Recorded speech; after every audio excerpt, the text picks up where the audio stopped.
Bonjour et bienvenue dans le fond du garage. Alors je regardais ma porte et je me disais, ça isole pas grand chose. Donc rapidement on va faire un truc simple. On va rajouter de l'isolant par-dessus pour améliorer les performances d'isolation de la globalité de la porte et éviter qu'il fasse trop froid dans le garage. C'est une porte sectionnelle, ce qui veut dire que je ne peux pas faire une isolation complète, donc il va falloir que aussi j'isole la partie qui se trouve ici, qui est la partie mobile. Donc là on mettra sûrement l'isolant fin, histoire de casser le froid.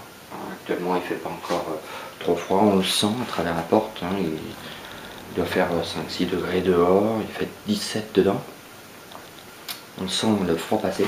Il y a aussi sur les côtés, là-bas, c'est là où je perds énormément de chaleur parce que c'est la partie où il y a le joint dehors.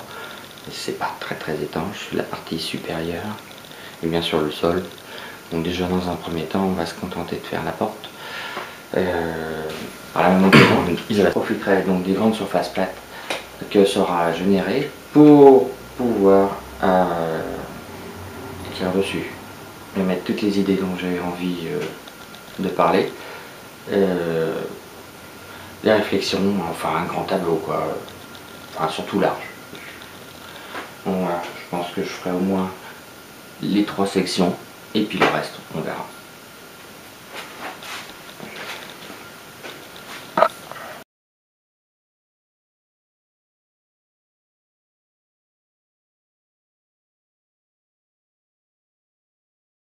Alors pour isoler mon garage, la porte du garage, j'ai donc besoin d'isolant mince, enfin bon là c'est une chute de ce que j'ai utilisé. Et j'ai acheté pour le moins cher des panneaux de polystyrène extrudés. Donc je les couperai dans un deuxième temps. La scie circulaire, ça se coupe très bien. Ou alors au cutter. Et j'ai bénéficié d'une grosse promo pour les whiteboards. Le Venilia qui se met sur les panneaux, le bois, etc. pour faire des tableaux blancs. 2 € le rouleau de 1,50 m par 65 cm. J'ai raflé tout ce qu'il y a dans le caddie. En tornière, ça coûte pas loin de 10 €.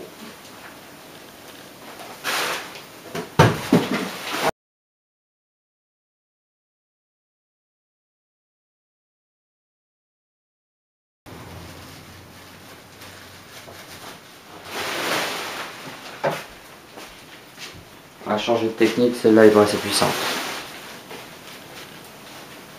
De Dieu. Yeah. Ça, c'est une agrafeuse pneumatique. Je m'en suis servi pour faire tous les litos de ma charpente. Bricoman, 69 € je crois.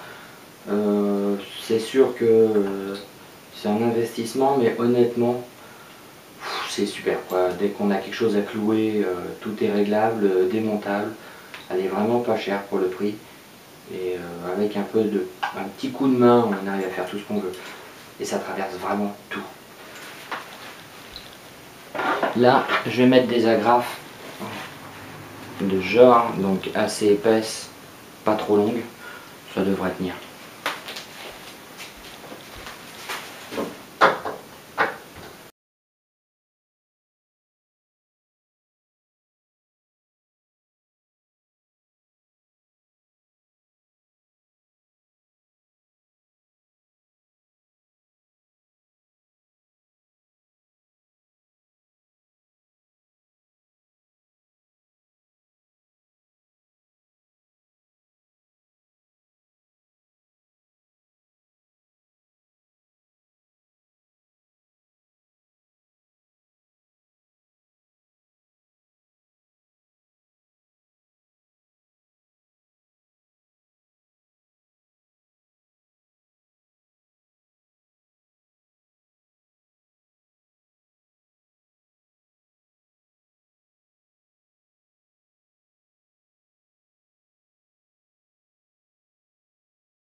L'angle des panneaux là, pour l'emboîtement c'est pas 90 degrés.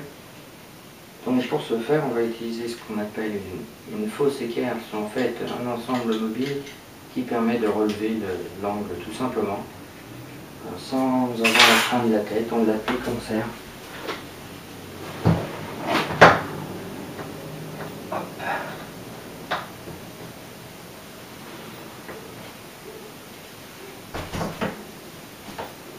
Et c'est fait.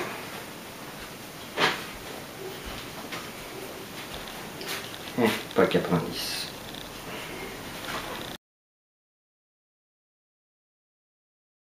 Ça va déjà. Alors, pour couper les panneaux, je vais pas me faire chier au cutter et compagnie. J'ai un banc de scie, je vais utiliser une scie à bois. Une scie circulaire classique portative, ça marche très bien pour la mousse. Alors ça fait un peu de poussière, de mousse, mais ça arrache pas, ça tombe trop vite. La scie sauteuse aussi, c'est fait plus de déchiquetage.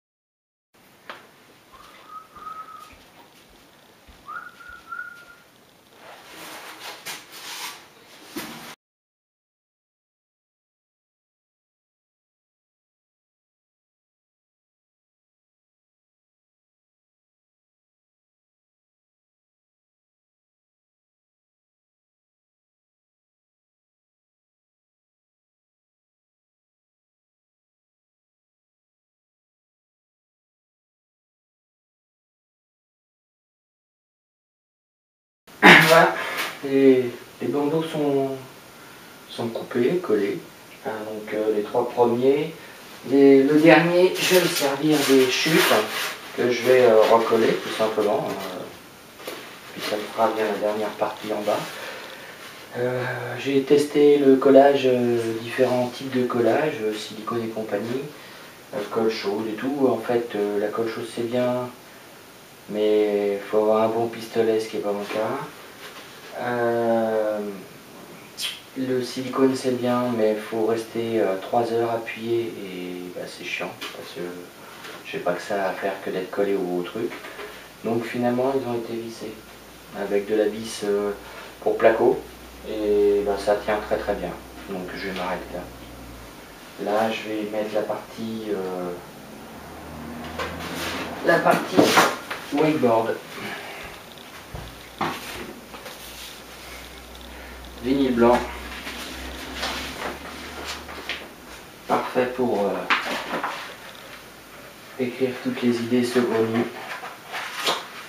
Alors l'isolation est très bien faite. Pour coller du Venilia sur un support, c'est comme tous les supports autocollants, il y a une petite astuce qui consiste à pulvériser de l'eau savonneuse. Ça permet de mieux faire glisser l'ensemble et quand l'eau s'évapore progressivement,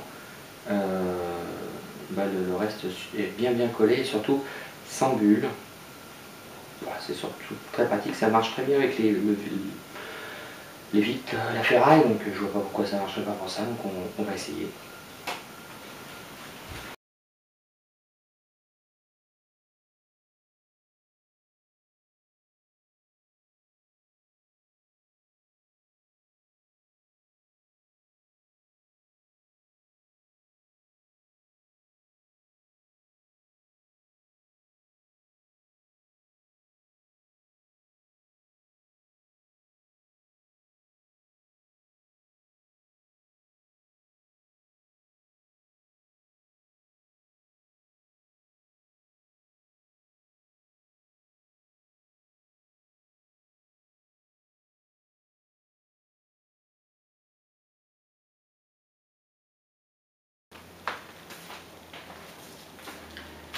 Et voilà, c'est fini. Une bonne isolation Un peu de vénilier blanc pour faire whiteboard et écrire dessus, pour pouvoir organiser les idées. Donc c'est pratique pour mettre les dates, pour la révision de la voiture et tout ce qui peut aller avec. Là, il y a énormément d'idées à la con que j'ai rajoutées en plus. Oh, je devrais peut-être pas dire ça. Non, c'est pas grave. Et en fait, ça me permet d'organiser, de structurer un peu toutes les idées qui me passent à travers la tête et tout ce que j'ai à faire sur mes machines, etc. J'ai une grande zone blanche que j'ai laissée justement pour pouvoir dessiner et éventuellement montrer tout ce que j'aurai en tête dans l'objectif des réalisations qui vont venir. L'isolation en elle-même est très pratique, ça isole vraiment bien, j'ai senti, c'est quand il y a eu du vent et de la pluie dernièrement, on a vraiment plus cette impression de froid qui sort de la porte. Bon, il reste encore un peu de jour sur le tour, notamment au-dessus, où il manque un peu de joint, mais ça se fera après. Et enfin, si vous avez à le faire, faites-le. Ça m'a coûté une vingtaine d'euros parce que là c'est la promo, tout ce qui est isolation et compagnie. Il faut un minimum de matériel, un cutter suffit, un cutter, des vis à placo, une visseuse ou un tournevis. Parce que le collage marche pas bien, ou à moins que vous ayez une autre idée, c'est le silicone, il faut attendre. J'ai pas essayé la colle sans clou ni vis, mais bon là avec les vis ça marche très bien. Pas les enfoncer de trop pour pas que ça ressorte, mais c'est nickel. Voilà, à plus dans le fond du garage.